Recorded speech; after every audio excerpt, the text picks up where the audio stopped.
आज इंडिया दुनिया का सबसे ज़्यादा पॉपुलेशन वाला देश बन चुका है और जहां हर स्टेट और राज्य पॉपुलेशन को कंट्रोल करना चाहते हैं, वहीं सिक्किम गवर्नमेंट ज़्यादा बच्चे पैदा करने पर अलग अलग तरह के इंसेंटिव्स दे रही है। लेकिन ऐसा क्यों है? आइए कोशिश करते हैं इस वीडियो में डिटेल से समझने की। सिक्किम की सरकार ने एक ऐसा ऐलान किया है जो सुर्खियों में है।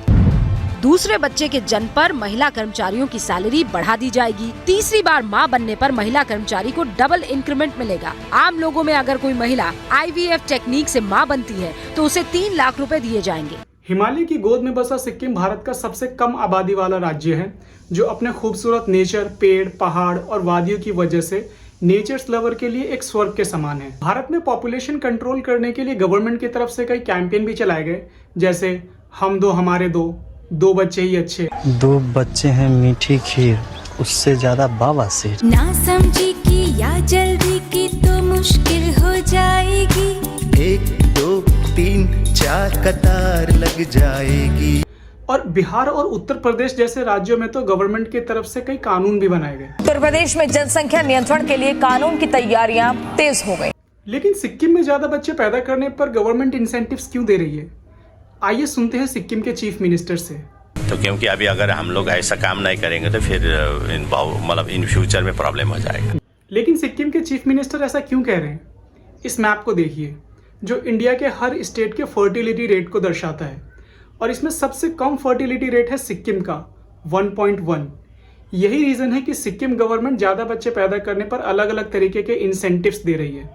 लेकिन अब आपके दिमाग में ख्याल आ रहा होगा कि ये तो अच्छी बात है, कम से कम किसी स्टेट की पॉपुलेशन तो कंट्रोल हो रही है। लेकिन ऐसा नहीं है। इसे एक एग्जाम्पल से समझते हैं। लीजेंडरी एक्टर पृथ्वीराज कपूर को तो आप जानते ही होंगे, जिन्होंने मुगले आजम में अकबर बादशाह का रोल प्ले किया था। तुम्हारे काबिल नहीं। और उनके परिवार से कई एक्टर्स निकले, और ये उनका फैमिली ट्री है। पृथ्वीराज कपूर के 6 बच्चे थे, उनमें से एक थे राज कपूर। राज कपूर के 5, उनमें से एक थे ऋषि कपूर। ऋषि कपूर के 2, जिनमें से एक थे रणबीर कपूर, और रणबीर कपूर का हाल ही में आलिया भट्ट के साथ एक बच्चा है। इस कपूर खानदान की फैमिली ट्री को देखकर ये समझ में आता है कि फर्टिलिटी रेट टाइम के साथ साथ कम हुआ है, और ये फर्टिलिटी रेट सिर्फ कपूर खानदान में नहीं बल्कि पूरे देश में कम हुआ है। 1964 में इंडिया की फर्टिलिटी रेट थी 6, जो आज घटकर सिर्फ 2 रह गई है। तो ऑन एन एवरेज 1964 में हर महिला कम से कम 6 बच्चे पैदा करती थी, जो आज सिर्फ 2 बच्चे पैदा करती है। हर स्टेट की फर्टिलिटी रेट अलग अलग होती है, लेकिन सिक्किम की फर्टिलिटी रेट केवल 1.1 है। लेकिन ऐसा क्या हुआ कि सिक्किम की फर्टिलिटी रेट बाकी सभी स्टेट से कम हो गई?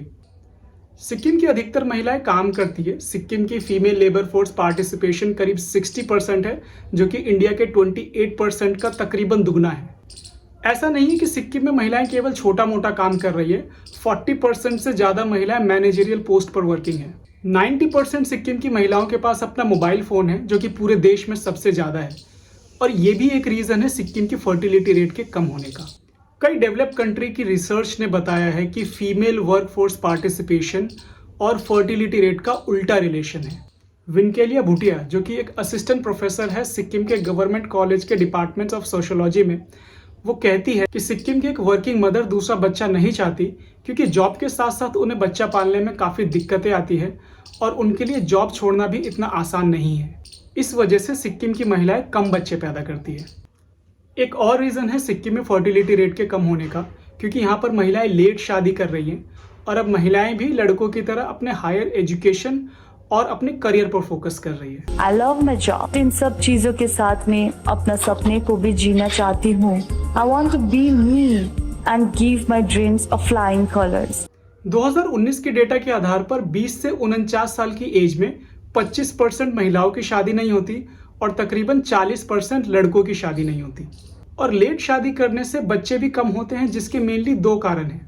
लेट शादी करने से महिलाओं का रिप्रोडक्टिव लाइफ स्पैन कम हो जाता है, जो कि करीबन 20 साल का होता है, 20 से लेकर 39। और लेट शादी करने से ये लाइफ स्पैन कम हो जाता है। और दूसरा कारण है इनफर्टिलिटी के चांसेस भी बढ़ जाते हैं। इन्हीं सभी कारणों की वजह से सिक्किम का फर्टिलिटी रेट इतना कम है, 1.1। और ज़्यादातर लोगों का मानना है कि पॉपुलेशन कंट्रोल करना एक अच्छी चीज़ है, लेकिन इतना कम फर्टिलिटी रेट भी एक बड़ी प्रॉब्लम क्रिएट कर सकता है। इसको समझते हैं जापान के इस एग्जाम्पल से, जिसका फर्टिलिटी रेट भी सिक्किम की तरह ही है, 1.2। ये जापान का एक अबैंडन घर है जिसमें कोई नहीं रहता। जापान में आपको इतने खाली घर मिल जाएंगे जिसमें कोई रहने वाला ही नहीं है और इनको एक नया शब्द दिया गया है, अकिया। टोक्यो में करीब 10% घर अबैंडन है, जिन घरों में कोई रहता ही नहीं है, और ये सिचुएशन बस से बदतर होती जा रही है। नोमुरा रिसर्च ऑफ इंस्टीट्यूट के अकॉर्डिंग 2030 में करीब 30% घर अबैंडन हो जाएंगे। जब फर्टिलिटी रेट 2.1 होती है तो उसे रिप्लेसमेंट रेट कहा जाता है। अगर किसी देश की फर्टिलिटी रेट 2.1 है तो उस देश की पॉपुलेशन कांस्टेंट रहेगी, मतलब जितने लोग मर रहे हैं उतने ही बच्चे पैदा हो रहे हैं। और अगर ये फर्टिलिटी रेट 2.1 से ऊपर जाएगी तो पॉपुलेशन बढ़ेगी, और ये फर्टिलिटी रेट अगर 2.1 से नीचे जाएगी तो पॉपुलेशन घटेगी। जापान की फर्टिलिटी रेट इतनी कम है तो क्या आने वाले टाइम में जापान खो जाएगा? ये मैं नहीं कह रहा, ये बोला है मसाको मोरी ने, जो जापानीज प्राइम मिनिस्टर की एडवाइजर हैं। She said Japan is disappearing because of its population crisis. और उनका डर कहीं ना कहीं सच है। आने वाले 8 सालों में जो महिलाएं बच्चे पैदा कर सकती है उनकी संख्या इतनी कम हो जाएगी कि जापान की पॉपुलेशन कभी बढ़ ही नहीं पाएगी। और इस फर्टिलिटी रेट के कम होने से जापान की इकोनॉमी पर भी बहुत बुरा असर पड़ेगा। 2019 के डेटा के अकॉर्डिंग जापान में 20% से ज़्यादा की पॉपुलेशन 65 या उससे ज़्यादा उम्र की है, और 2030 तक ये नंबर बढ़कर 33% हो जाएगा। इसका मतलब हर 3 में से एक जापानी 65 साल से ज़्यादा उम्र का होगा। जापान में इतने लोग ही नहीं बचेंगे कि जो जापान में काम कर सके और जापान की इकोनॉमी को चला सके। वहीं बूढ़े लोगों को पेंशन देनी होगी और अस्पतालों का खर्चा भी बढ़ जाएगा इन लोगों की देखरेख करने के लिए। फर्टिलिटी रेट सिर्फ सिक्किम या जापान में ही कम नहीं हो रहा, बल्कि south Korea, France, China, US और इंडिया में भी कम हो रहा है। आने वाले 20 सालों में वर्ल्ड पॉपुलेशन कोलैप्स का खतरा बना हुआ है, और ये मैं नहीं, इलॉन मस्क कह रहे हैं। I think that the biggest problem the world will face in 20 years is population collapse. और सिक्किम की फर्टिलिटी रेट तो जापान से भी कम है, 1.1।